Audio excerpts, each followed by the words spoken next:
Bonsoir à tous, merci d'être présents ce soir pour cette quatrième conférence de Carême, donc avec Marie-Hélène Deschalottes, qui est la nouvelle déléguée du diocèse pour les relations avec le judaïsme.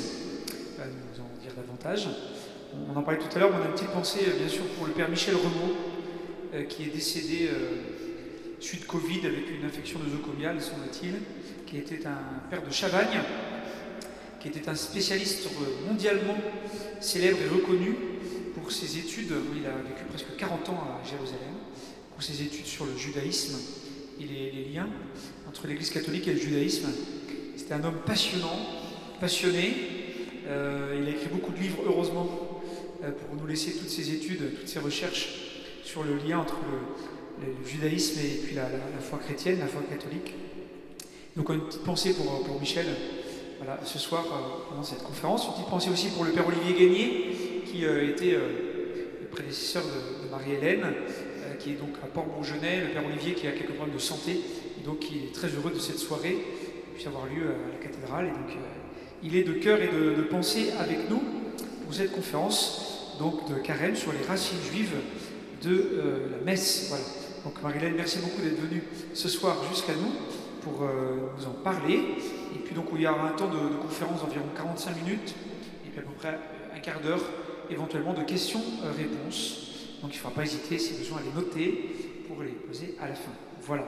À vous la parole pour vous présenter et puis pour nous enseigner, voilà, et vous aider à nous convertir, pour mieux découvrir le mystère de la messe, qui est notre thème d'année et notre thème de Carême sur l'Eucharistie.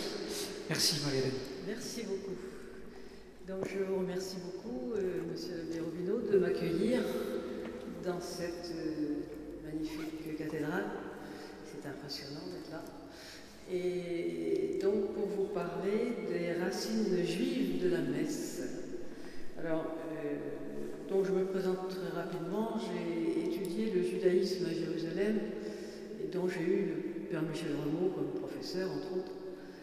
Et donc, depuis que je suis revenue, j'ai toujours continué à étudier et à transmettre, parce qu'on n'étudie pas la Bible pour soi, on étudie pour transmettre. Ça, c'est très juif aussi. Alors, c'est ce que je m'efforce de faire. Donc, il faut partir de l'idée que le Nouveau Testament, notre Nouveau Testament, il a été écrit par des juifs, donc dans une culture qui n'est pas la nôtre.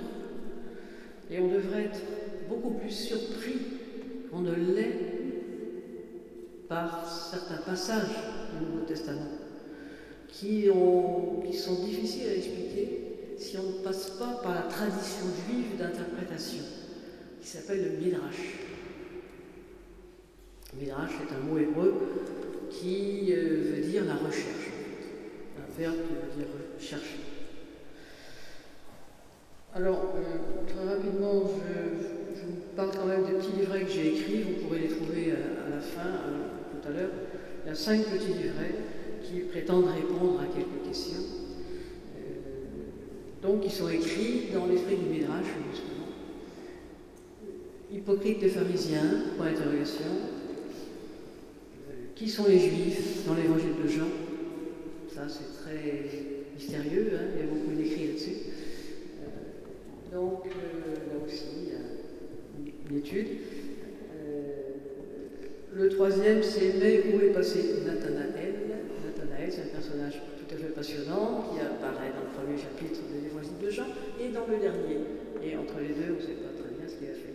Donc voilà, si, quelques réponses possibles. Voilà quelque chose sur le Midrash. Le Midrash, comment ça marche. Donc, un petit livret aussi qui peut vous expliquer un petit peu comment appréhender un texte, que ce soit de l'Ancien ou du Nouveau Testament, et en faire une lecture midrashique. Et puis le dernier, pour l'instant, en tout cas, numéro 5, c'est sur Judas. Judas le traître, point d'interrogation. Voilà, bon, il coûte 4 € chaque livret, et Marie-Hélène se fera un plaisir de vous servir tout à l'heure à la salle. Alors, donc, je commence dès à présent, je ne veux pas perdre de temps, parce que je veux vous laisser de la place aussi pour vos questions. Alors, je voudrais tout d'abord commencer par une bénédiction prononcée prononcé par le pape Benoît XVI lorsqu'il est venu à Paris en 2008 et qui a participé à l'office des Vêpres à Notre-Dame de Paris.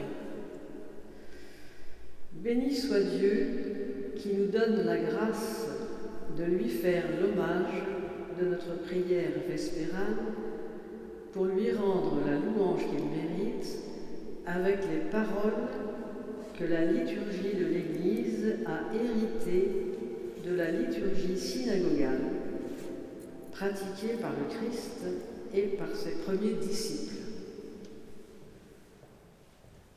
La liturgie de l'Église a hérité de la liturgie synagogale. Il parlait des psaumes, évidemment.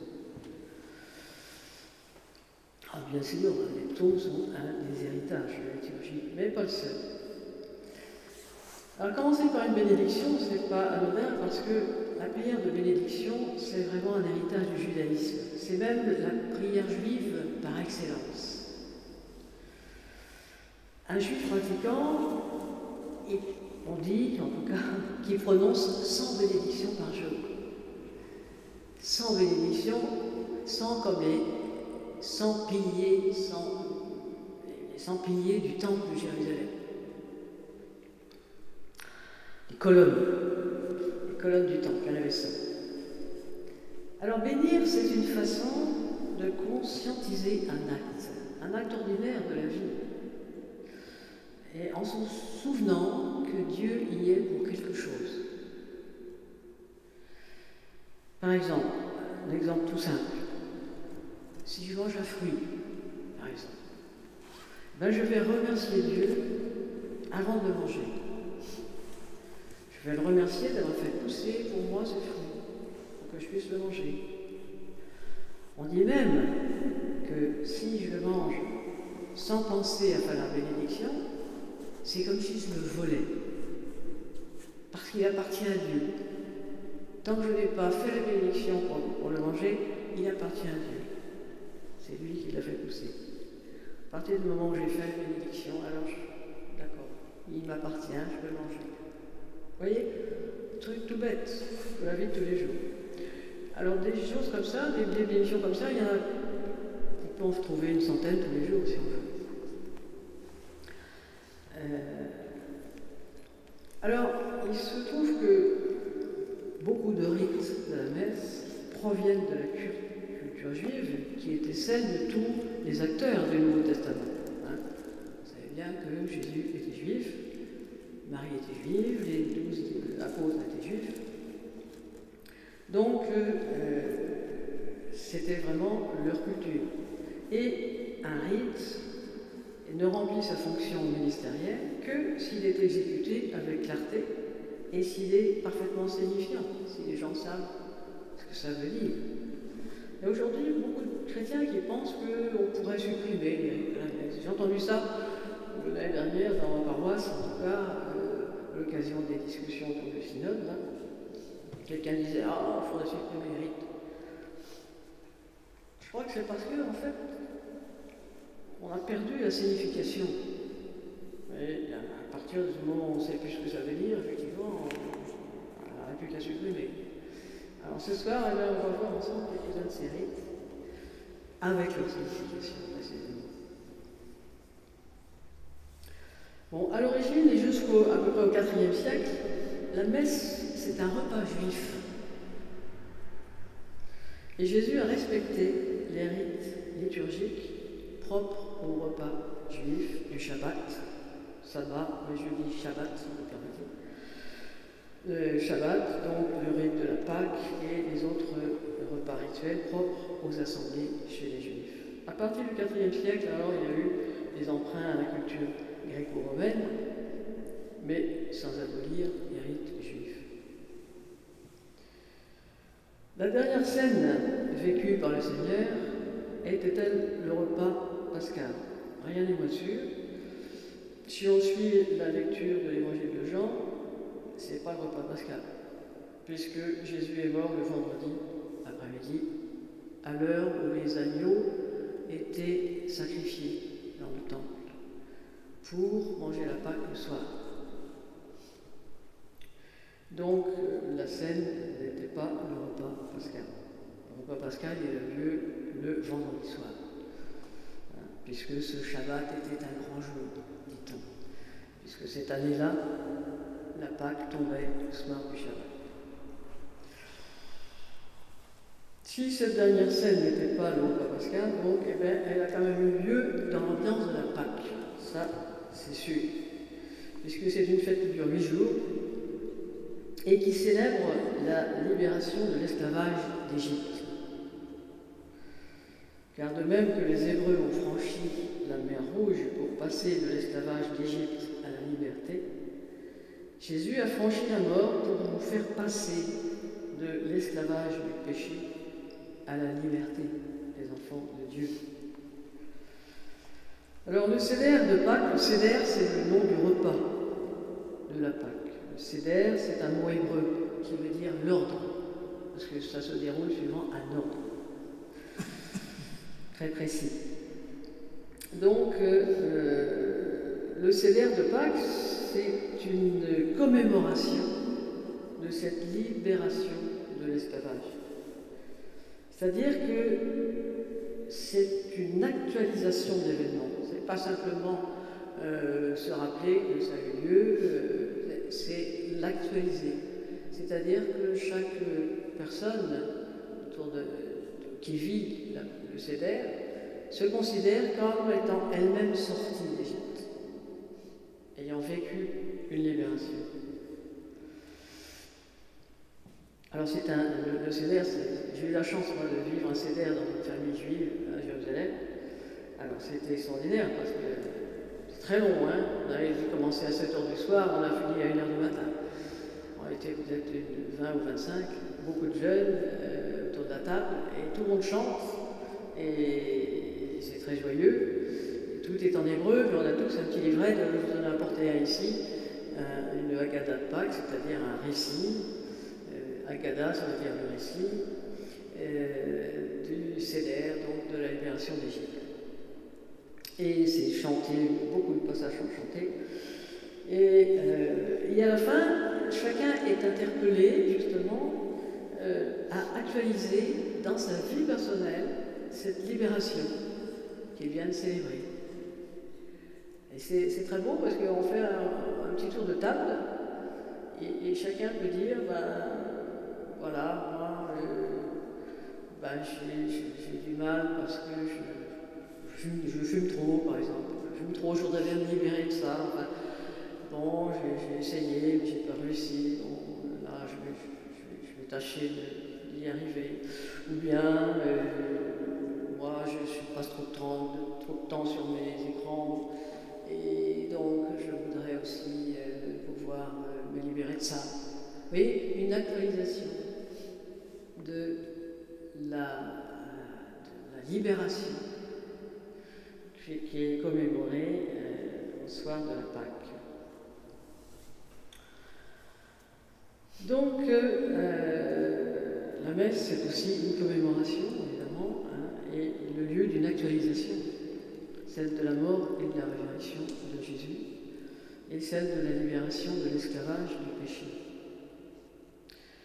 Et c'est ainsi que dans nos Eucharisties, eh bien, nous puisons à cette source juive qui ne s'est pas tarie depuis 2000 ans et qui continue de faire vivre dans la communauté juive et chrétienne aujourd'hui, puisque certains rites nous sont communs à la synagogue et à l'Église.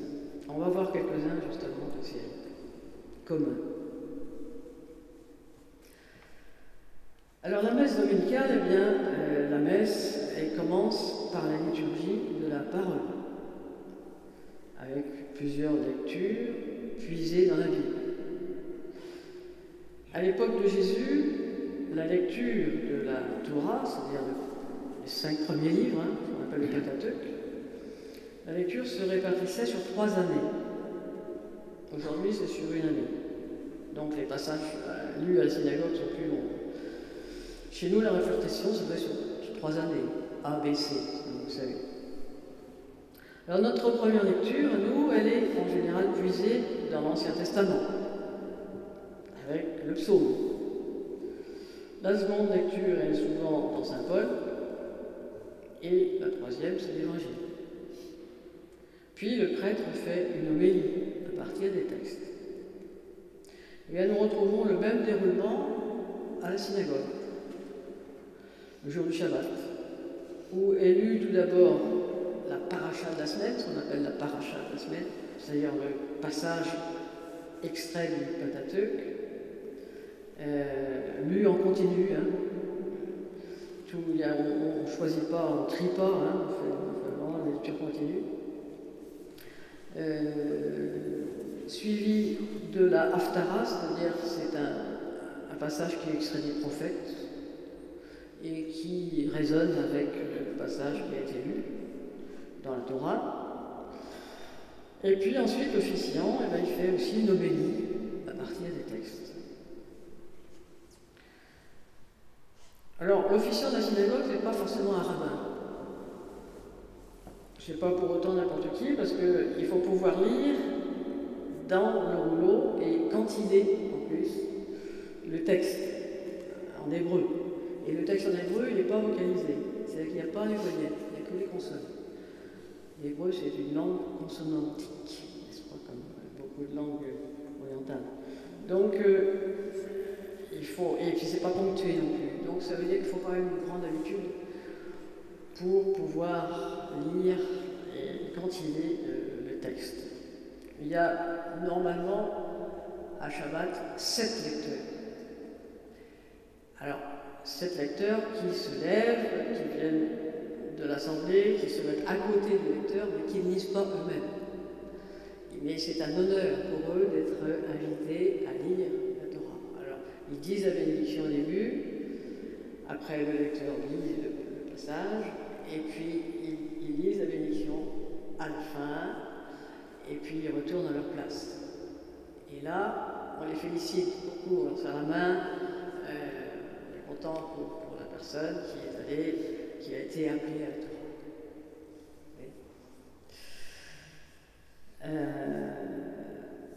Alors, il y a un très très grand respect du texte.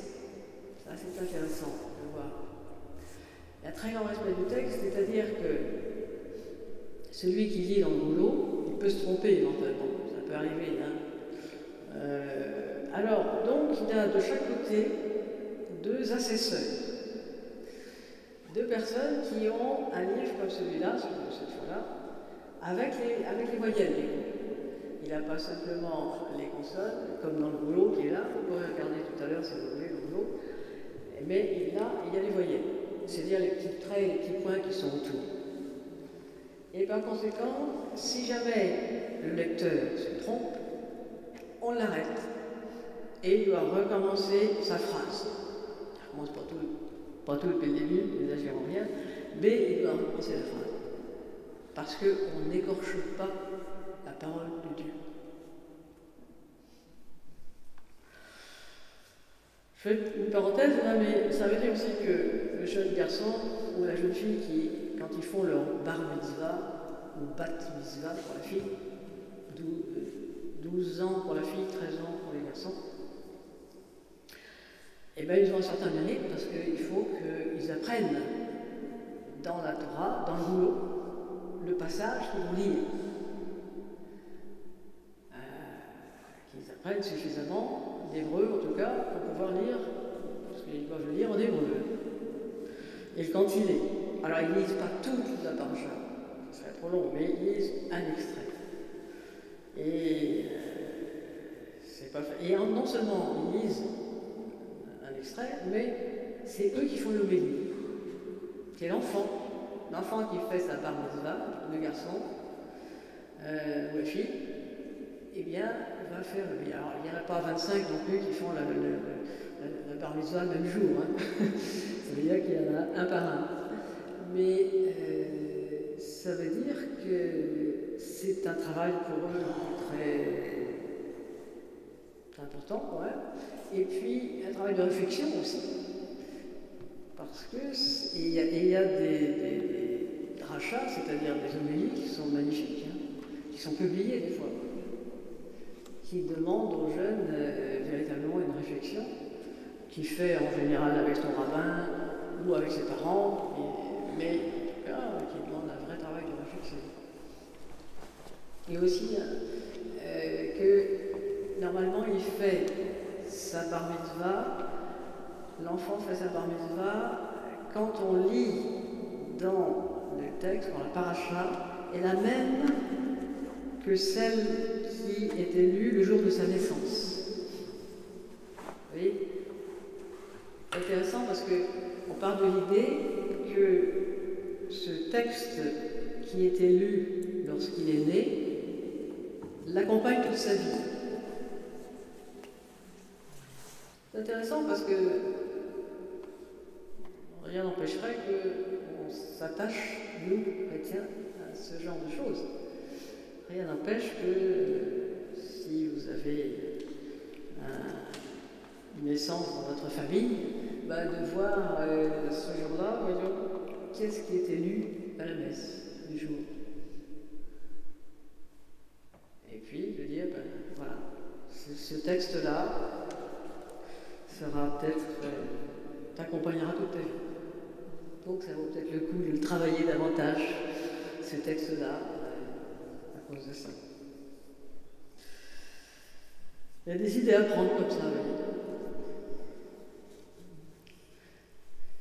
Alors, donc la suite, alors j'étais donc à vous parler du Shabbat, la cérémonie à la synagogue, donc qui commence le vendredi soir, et puis c'est le samedi matin qu'on lit dans le rouleau. Alors, le vendredi soir, la suite, une fois qu'on a fini de prier à la synagogue, parce qu'il y a déjà l'ouverture de la prière à la synagogue, la suite de la liturgie du Shabbat, c'est-à-dire le repas, il se déroule à la maison, autour de la table, soigneusement décorée, nappe blanche, bouquet de fleurs, tout le monde est bien habillé. Alors il faut préciser que depuis la destruction du temple, c'est-à-dire 70 après Jésus-Christ, le temple a été détruit par Titus, le temple de Jérusalem, donc il n'y a plus de possibilité d'offrir le sacrifice, évidemment, puisqu'il n'y a plus de temple, il n'y a plus d'autel non plus. Donc les rabbins ont décidé que l'autel du temple, eh bien, ça serait dorénavant la table familiale. Donc c'est pourquoi le repas de Shabbat, c'est ritualisé un petit peu comme si on était au temple de Jérusalem, pas rien. Et ça revient tous les vendredis soirs, hein. Et puis le samedi jusqu'à la sortie du Shabbat, le samedi soir. Vous savez, ça commence toujours comme les fêtes juives, ça commence toujours la veille au soir. Parce qu'il y eut un soir, il y eut un matin. Donc le jour commence le soir. On a gardé ça un petit peu chez les moines aussi, non? L'entrée en dimanche, ça commence le samedi soir aussi.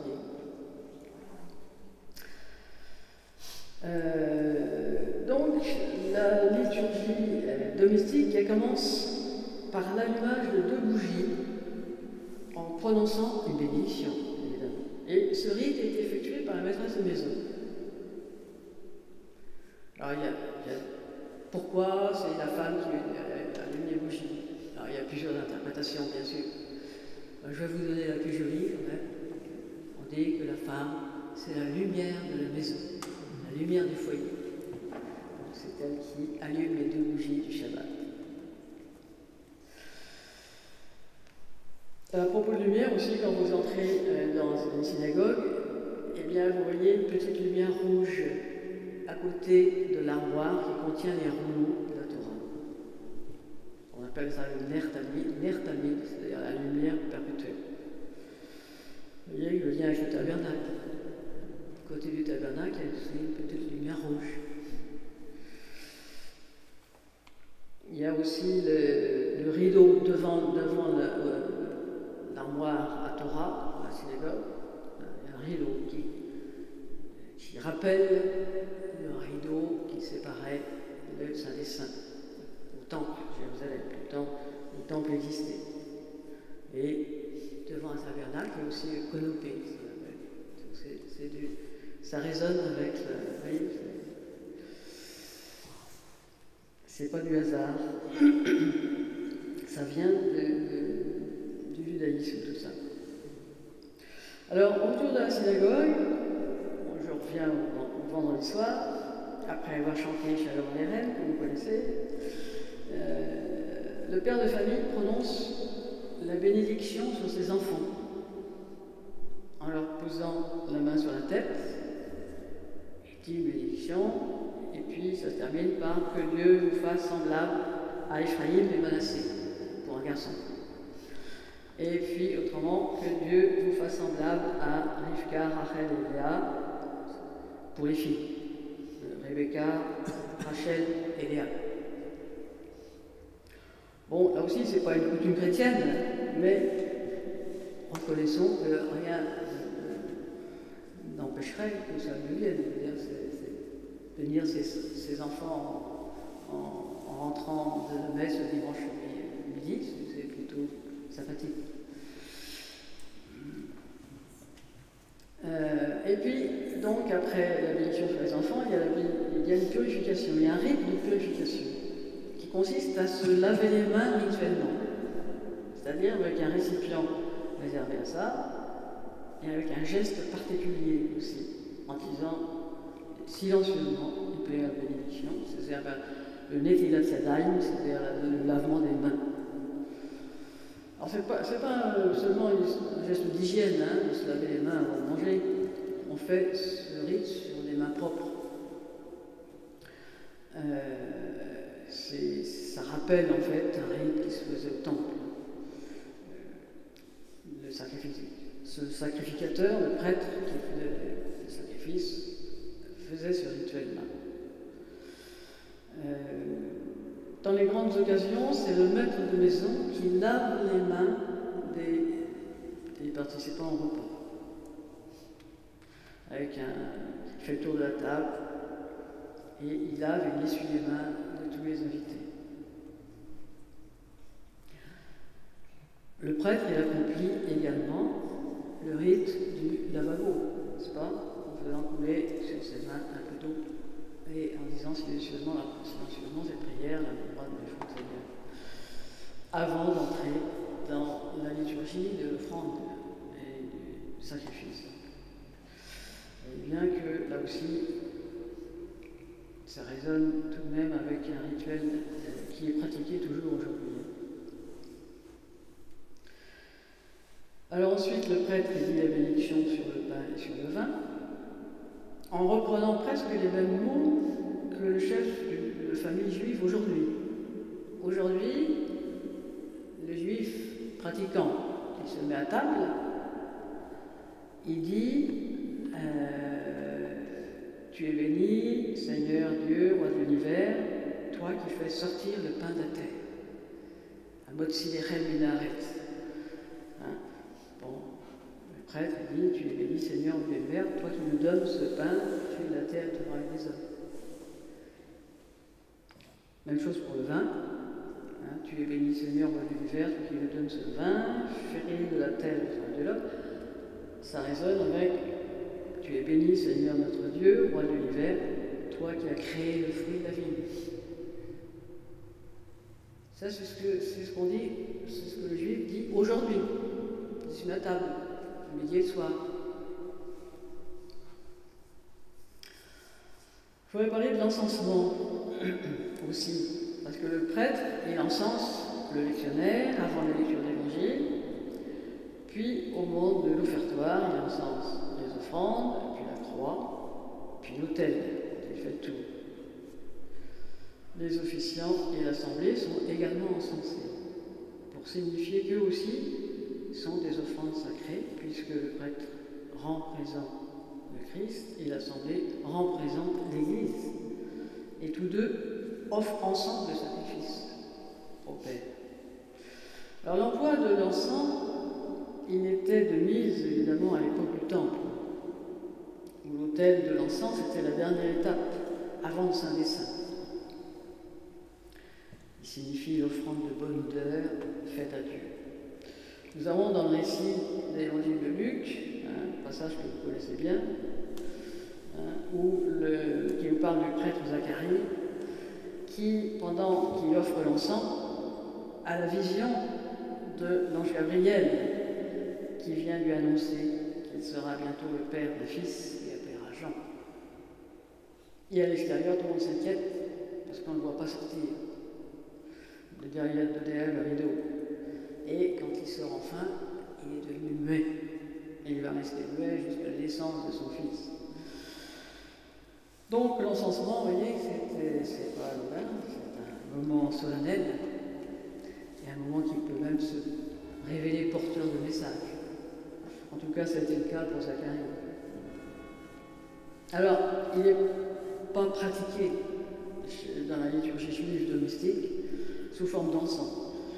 Mais le parfum existe tout de même le samedi soir, à la fin du Shabbat, au moment du retour au temps profane ordinaire, parce que le Shabbat, ça sépare le temps sacré du temps profane.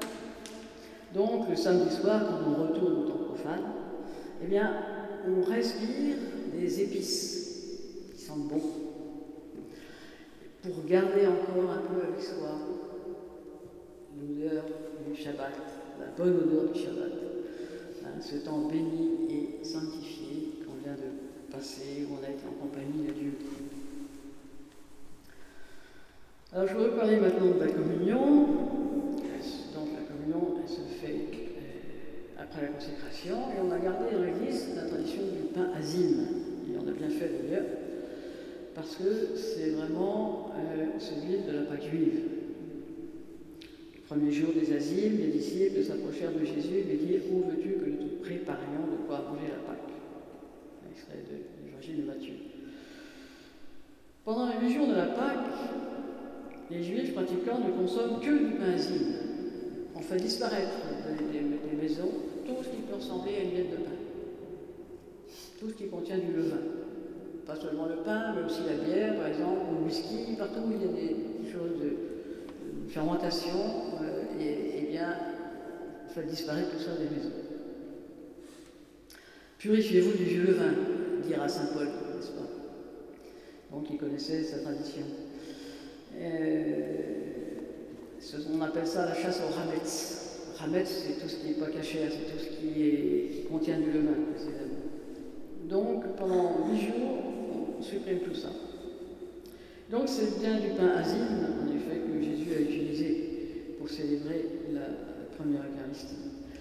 Chez les orientaux, on n'a pas gardé cette tradition-là. Je crois que chez les protestants non plus, d'ailleurs. Je crois qu'ils célèbrent avec du pain levé.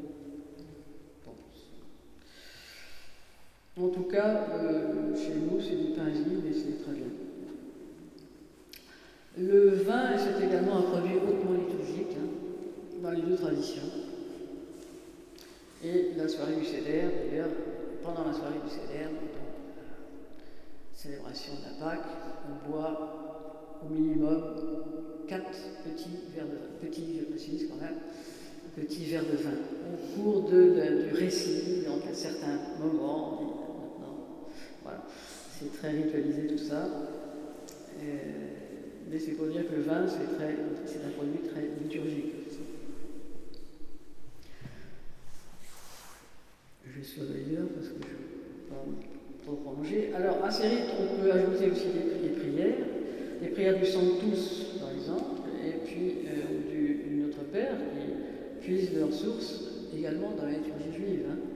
Le Sanctus, c'est la prière de sanctification du nom. Bon, ça vient d'Isaïe aussi, hein, c'est Kadosh, Kadosh, Kadosh, Saint, Saint, Saint, le Seigneur, Dieu de l'hiver. Alors ça, on le dit à l'office supplémentaire du Shabbat, le samedi après-midi. Au cours de cette prière, nous, les chrétiens, nous disons aussi Hosanna. Hosanna, c'est un mot hébreu en fait, c'est 2 mots, Hosanna. Hein, ça veut dire, c'est une période de supplication, c'est une prière de supplication. Ça veut dire de grâce, sauve-nous. Na, c'est de grâce, Hoshia, sauve-nous. Bon, chez nous, c'est devenu un mot de louange, mais bon, pourquoi pas. En tout cas, c'est un mot hébreu au départ. Bon, le Notre Père, évidemment, c'est une prière enseignée par Jésus lui-même à ses disciples. Et il comprend 7 phrases extraites de prières juives de bénédiction, en réalité. C'est une prière complètement juive, Notre Père, d'un bout à l'autre. D'ailleurs, j'ai une amie juive qui m'avait dit un jour, bon, elle était pratiquante juive, mais moi ça ne me dérange pas de dire le Notre Père avec vous. Il n'y a aucun inconvénient, c'est une prière juive. D'ailleurs, beaucoup de phrases sont extraites du Kaddish, c'est-à-dire cette prière qu'on dit pour les morts dans le judaïsme. Qui ne parle pas du tout de la mort d'ailleurs. C'est une prière de bénédiction, en fait. Bénédiction du nom de Dieu. Le mot Amen, c'est un mot hébreu aussi. C'est pas le latin, si soit-il, c'est l'hébreu. La Amin, ça veut dire croire, ça veut dire adhérer, ça veut dire je suis d'accord avec ce qui a été dit. Amen. Alléluia, c'est un mot hébreu aussi. Alléluia, c'est deux mots. Allélu, louer, et Ya, c'est les deux premières lettres de Yahvé, qu'on ne dit plus d'ailleurs, entre parenthèses. Il y a eu un texte du Vatican là-dessus en 2008 qui demande à ce qu'on ne prononce plus le mot de Yahvé. Parce que c'est un mot imprononçable en fait, un mot imprononçable. C'est quatre consonnes, on ne peut pas prononcer quatre consonnes. Donc on a décidé, nous, qu'on prononçait Yahvé, mais en fait, on ne sait pas. C'était simplement le grand prêtre qui avait le droit de prononcer le nom une fois par an, quand il rentrait dans le Saint des Saints, le jour de Kippour, le fête de Kippour. Seul le grand prêtre prononçait ce nom. Et pendant ce temps-là, toute la population était en prière, en attendant qu'il sorte du Saint des Saints. Donc c'est un mot pour lequel il faut avoir beaucoup de respect, qu'on n'écrit pas non plus.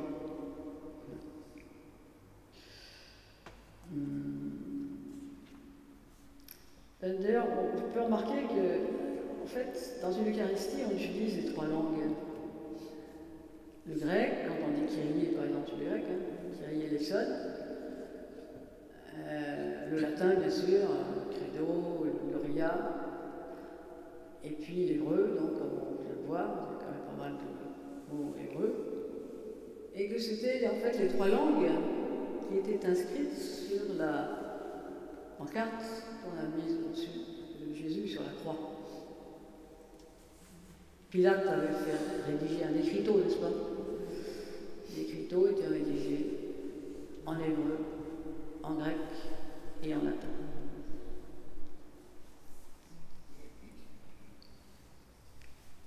Donc, notre liturgie, eh bien, elle est toute pétrie de culture juive. Et tant mieux, parce qu'en effet, Jésus est né juif, il est mort juif, comme c'est écrit dans l'Évangile de Jean. Il a été inhumé suivant les coutumes juives. Et donc, les rites et les prières chrétiennes, eh bien, elles nous permettent de nous relier à cette source qui est toujours vivante. Et les rites, eh bien, ils contribuent à une meilleure compréhension de ce grand moment qu'est l'Eucharistie. Donc, la messe, ça n'a rien à gagner en lui autant ou en l'allégeant de ces rites. Par contre, elle a tout à gagner en leur rendant leur signification. Et à ce moment-là, ils remplissent leur fonction en permettant à l'Assemblée une meilleure participation à ce grand moment qu'est l'Eucharistie. Voilà, je vais m'arrêter là de façon à vous laisser de la place pour poser des questions si vous en avez. Et puis, je vous ai apporté aussi un talit, là, un châle de prière. Donc, un châle de prière que les Juifs revêtent quand ils prient chez eux ou à la synagogue. Là aussi, il y a une bénédiction dessus.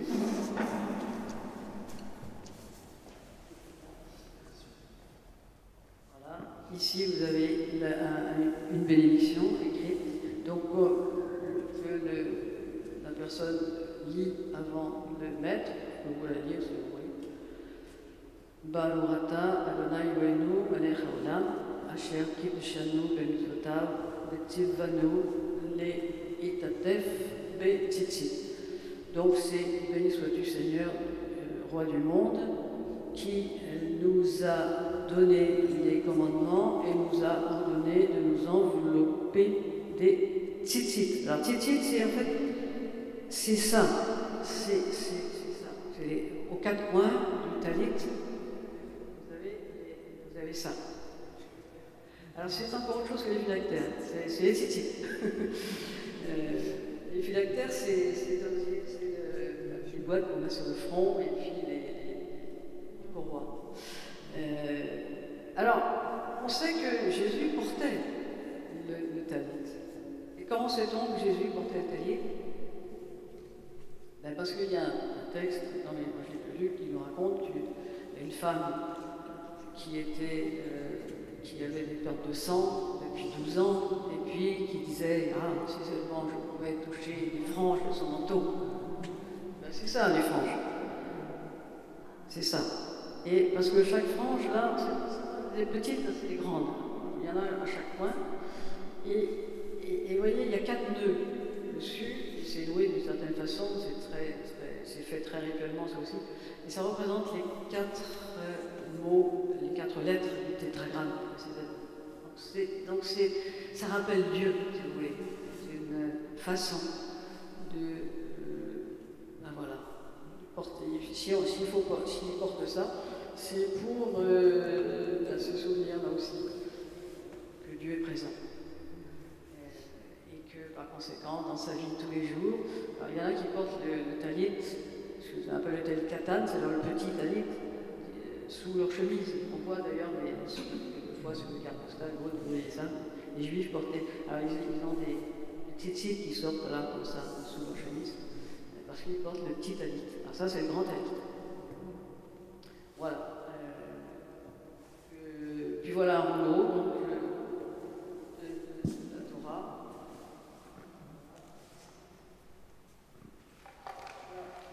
C'est le vrai texte. Hein. C'est le vrai texte. Et vous pourrez voir de plus près si vous voulez. Et là, il n'y a pas les petits points et les petits traits, il n'y a pas les voyelles. Là, vous pourrez comparer avec le livre si vous voulez. Mais donc c'est assez difficile à lire évidemment. Mais c'est possible, hein. Ceux qui connaissent l'hébreu, on peut lire le texte dedans. Alors là-dedans, il y a les 5 premiers livres de la Torah, de Moïse est là. La Genèse, l'Exode, le Lévitique, les Nombres et le Deutéronome. Et alors ça, c'est un livret qu'on a tous. Celui-là est un peu plus joli, mais il y en a des plus simples. Chaque participant au Seder de Pâques a un livret comme ça, et comme ça peut chanter, et puis, parce que tout est dit en hébreu. Alors, voilà. Donc, il y en a des très très magnifiques d'ailleurs de ces livres-là. Celui-là est pas mal, mais enfin, voilà. Je vais commencer par une question, ça permet. En lisant Louis Bouillet, l'Eucharistie par exemple, Louis Bouillet parle de toute l'importance des bénédictions juives dans les prières eucharistiques.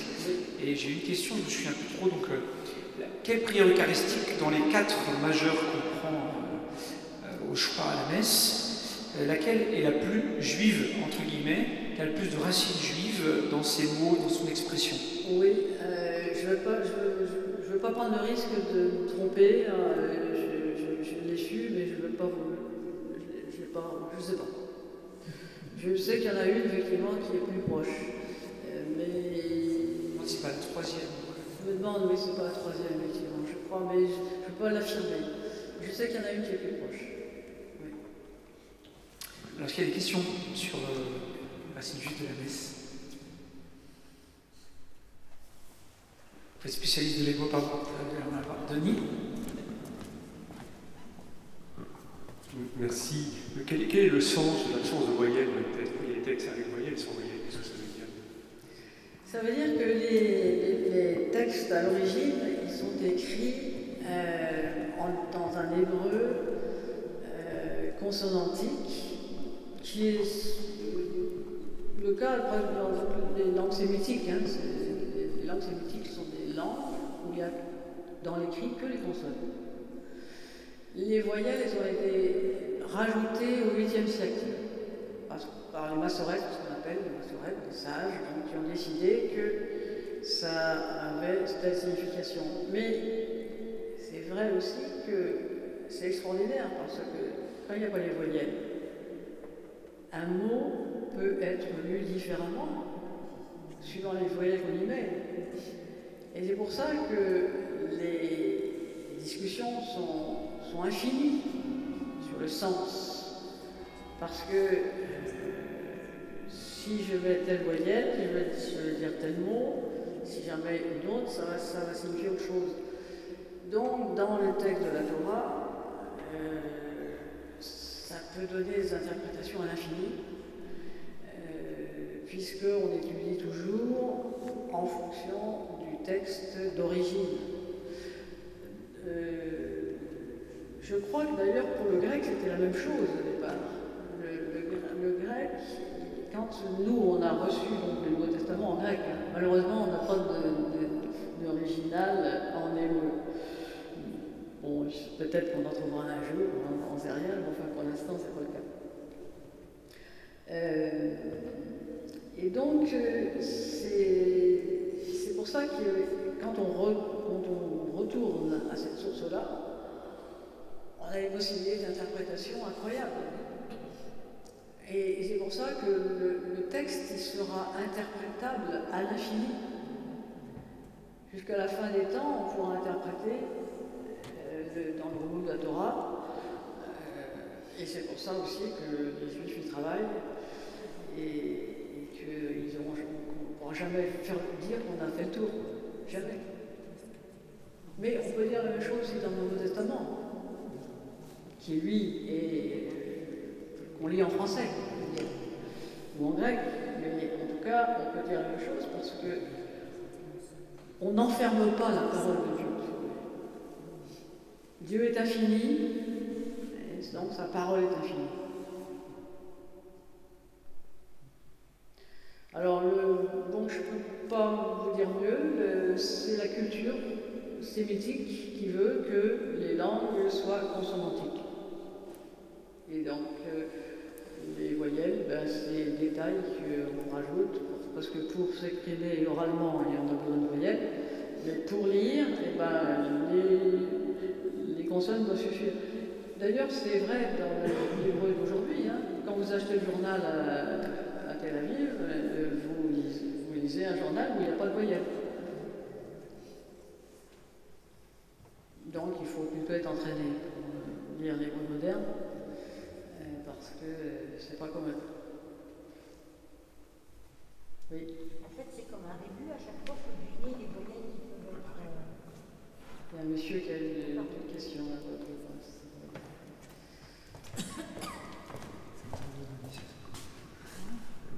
Oui, bonsoir, merci beaucoup. Je suis encore surpris et désolé de savoir que le repas du jeudi saint, c'est pas une déviation, vous avez raison, c'est évident, mais ça veut dire que ce repas, que le Christ avait demandé qu'il soit préparé, que voilà, que tel combat dans l'évangile, est-ce que c'est un repas spécifique, le repas de la veille du repas pascal ou pas? Ça restera un peu mystérieux, ce repas de la Seine. Ce qu'il y a de sûr, c'est que c'était un repas rituel. Ça, c'est sûr.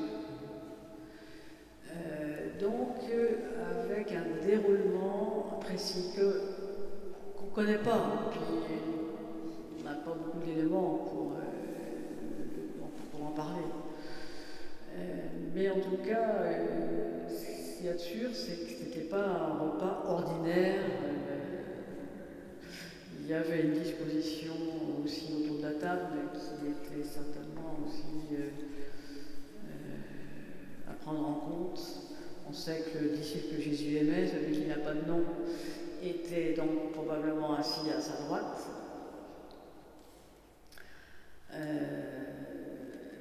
Parce qu'il met sa tête sur la poitrine de Jésus à un moment donné, on dit tout contre Jésus. Pierre, par contre, qui lui était chef des disciples, officiellement, n'était pas à côté de Jésus, manifestement, puisqu'il doit faire signe à celui celui qui était à côté, donc au disciple que Jésus aimait. On peut dire qui est, puisque Jésus vient de dire quelqu'un va le trahir. Et Pierre fait signe pour dire demande qui est celui-là. Donc ça veut dire qu'il n'était pas à côté. Vous voyez, alors, c'était pas le sévère de Pâques, ça c'est une certitude, je pense. Suivant le calendrier, ça ne peut pas le faire. Alors certains disent, par exemple Annie Joubert qui a développé ça, une théologienne qui dit qu'elle pense que c'était le calendrier essénien qui avait peut-être été appliqué pour cette occasion. Bon, pourquoi pas. Les Esséniens étaient donc des gens qui s'étaient retirés dans le désert, comme vous savez, et qui vivaient en communauté, un judaïsme très très rigide d'ailleurs. Et donc on ne sait pas trop. Et aussi, je me permets, il y a une lecture, il y a une lecture aussi qui fait qu'il anticipe le repas de la scène, parce que la vraie scène, le vrai repas pascal, c'est la croix.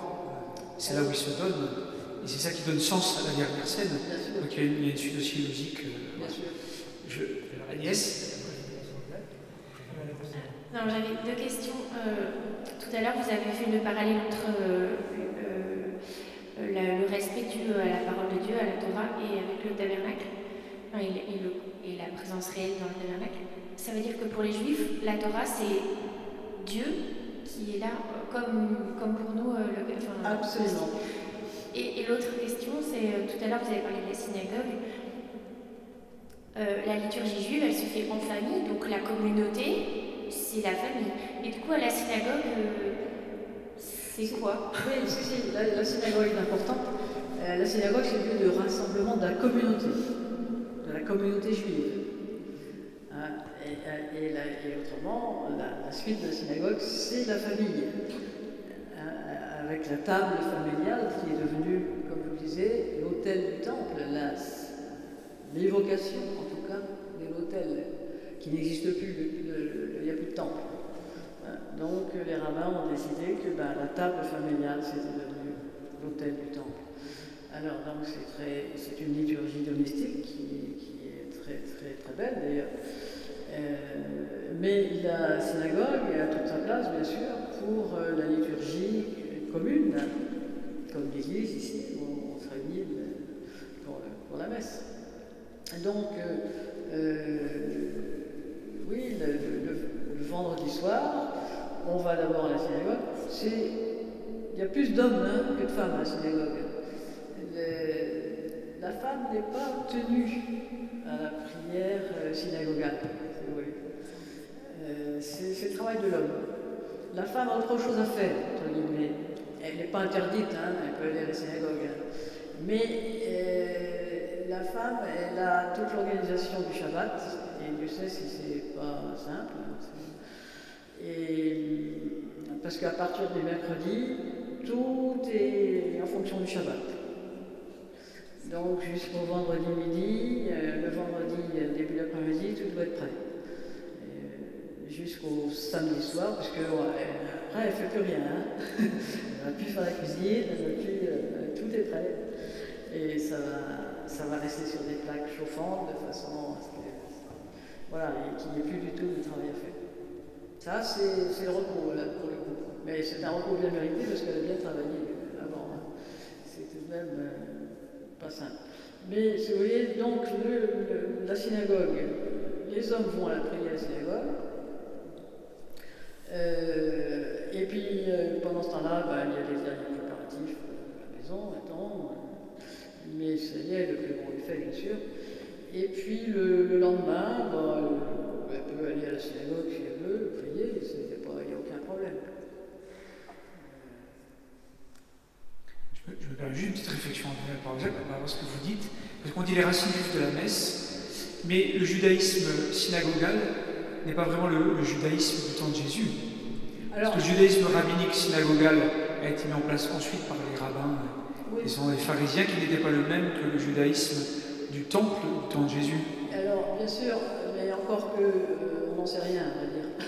On ne sait pas exactement comment se déroulait à ce moment-là la prière à la synagogue. Quand on regarde dans l'évangile de Luc, chapitre 4, on voit en tout cas un déroulement qui est assez intéressant. Parce qu'on voit bien que quand Jésus sort de la synagogue et qu'il se rend à la maison, et puis il y a la belle-mère de Pierre qui est malade, là, hein, et puis qui va se remettre debout parce que Jésus lui touchait la main et elle se levait et elle se leva et elle les servait. Et donc là, manifestement, c'est le repas du Shabbat, du coup. Puisqu'ils sortent de la synagogue, et puis le repas, et puis après, alors il n'y a pas ce qu'on appelle la Havdalah, c'est-à-dire, parce que, donc tout à l'heure je disais que l'histoire du parfum, pour l'encens, il n'y a pas d'encens dans le judaïsme actuel, mais en tout cas il y a les épices qu'on va respirer à la fin du Shabbat, pour garder encore un petit peu la bonne odeur du Shabbat avec soi. Donc, là, on voit que Jésus, lui, il continue de guérir après la fin du Shabbat. C'est-à-dire qu'on est là, il n'y a plus de barrière, si vous voulez. Le Shabbat continue avec Jésus. On est dans une autre forme de Shabbat. Il y a trois Shabbats. Le Shabbat de la création, le Shabbat de la révélation et le Shabbat du temps à venir, comme on dit. Et manifestement, Jésus, il se situe dans ce troisième Shabbat. C'est-à-dire ce Shabbat qui est celui du temps à venir, qui est celui de la vie éternelle en réalité. Et c'est pour ça qu'on a du mal à le comprendre quand il fait des guérisons. Pourquoi est-ce qu'il fait des guérisons le Shabbat? Et bien parce que il est déjà dans le troisième Shabbat. Oui, donc c'est une autre logique. Et c'est pour ça que ça déclenche toujours des conflits avec ceux qui sont, eux, dans les deux premiers, mais qui n'ont pas atteint le troisième. Si, oui, je reviens sur le repas de la Seine, c'est-à-dire est-ce un repas pascal ou pas? Il y a plusieurs hypothèses qui ont été avancées, dont celui de différents calendriers possibles. J'ai entendu aussi d'autres hypothèses, le fait que, comme il y avait beaucoup de gens, de pèlerins à Jérusalem pour la fête de Pâques, comme il y avait beaucoup de sacrifices d'animaux, il était autorisé pour les Galiléens qui venaient de loin d'avancer d'un jour la fête de Pâques. Ah, c'est pas mal. Je ne sais pas ce que ça vaut, mais c'est une belle hypothèse. Oui, je ne la connaissais pas. Mais effectivement, pourquoi pas, oui. On peut l'imaginer parce qu'effectivement, il y avait des milliers de gens qui étaient réunis pour la Pâques. La Pâques, c'est une fête de pèlerinage. Donc on vient de partout. D'ailleurs, dans l'évangile de Luc, on en parle aussi, puisque Jésus, à 12 ans, il va avec ses parents à la Pâques à Jérusalem, partant de Nazareth. Donc c'est une fête de pèlerinage. Oui, je voulais quand même vous poser une autre question. Vous parlez tout le temps du texte hébreu. Oui. Vous ne parlez jamais de l'araméen. Non, parce que le texte dans le rouleau, il est en hébreu, il n'est pas en araméen. Mais dans les prières juives, par contre, il y a beaucoup d'araméen, oui. Beaucoup d'araméen. Dans les textes du Talmud aussi, on a beaucoup d'araméen. On reconnaît les mots araméens, d'ailleurs. Ils sont assez repérables. Mais enfin, oui, les textes officiels sont en hébreu. C'est pas ce qu'on peut dire. L'araméen, c'est la langue parlée, à l'époque de Jésus. Je reviens sur la scène aussi. J'avais entendu parler, moi, d'un repas où ils étaient allongés. Oui, tout à fait. C'est ce qui expliquait que le disciple qui aimait était sur son cœur. Oui, tout à fait. C'est exact. C'est la mode romaine, ça, si vous voulez. Et ça explique, en effet. Alors, il y a d'ailleurs dans le déroulement du Seder, donc du déroulement du repas pascal, à un moment donné, on pose tous le coude sur la table, comme ça. Bon, nous, on est assis, hein, on n'est pas allongé, mais on pose en souvenir de ça, précisément. de l'époque où on était allongé, en effet, parce que c'était un signe de liberté par rapport aux esclaves qui, eux, ils mangeaient assis par terre. Eh bien, les maîtres, eux, étaient allongés à la romaine, et donc, en souvenir de ça, eh bien, à un moment donné, on pose le coude comme ça, pour rappeler cette époque-là, de la liberté, en fait, de la libération. La dernière question, c'est 9h. Justement, par rapport à ça, le lavement des pieds en Jean, on n'a pas le récit d'institution, qui est au moment de la dernière scène. Est-ce qu'il y a une origine juive éventuellement dans un rite quelconque, ou alors c'est vraiment une originalité, une nouveauté du Christ pour bien signifier le sens du don de sa vie? Je crois que c'est en lien avec le lavement des mains, en fait. On entend parler tout à l'heure, ce rite de purification que le maître de maison, pour les grandes occasions, fait lui-même sur tous les invités, passe en lavant les mains de chacun. Et là, Jésus, lui, s'est saisi du plateau et pour laver les pieds. Et c'est là où ça a été la surprise totale pour tous ceux qui étaient autour de la table, parce que c'était complètement inattendu. Et d'ailleurs, Pierre a très mal vécu l'événement, si on croit le récit. Hein, toi, laver les pieds, jamais. Et si je ne te lave pas, tu n'auras pas de pain avec moi. Donc, c'était un geste qui était fait en principe par les esclaves, et que tout d'un coup, Jésus lui-même va pratiquer, et en pas sur les mains, sur les pieds. C'était. Voilà. Ça se place, ça se situe dans cette logique-là. Purification. Merci beaucoup. Il est 9h, je vous invite à vous lever. On va pouvoir prier cette prière juive qui est Notre Père, que Jésus nous a enseigné pour rendre grâce et entrer dans cet héritage et cette continuité pour l'accomplissement de la loi et de toute l'histoire du salut en Christ Jésus, avec ses paroles et ses mots qu'il nous a transmis. Notre Père, qui es aux cieux, que ton nom soit sanctifié, que ton règne vienne, que ta volonté soit faite sur la terre comme au ciel. Donne-nous aujourd'hui notre pain de ce jour. Pardonne-nous nos offenses, comme nous pardonnons aussi à ceux qui nous ont offensés. Et ne nous laisse pas entrer en tentation, mais délivre-nous du mal. Amen. Au nom du Père et du Fils et du Saint-Esprit. Amen.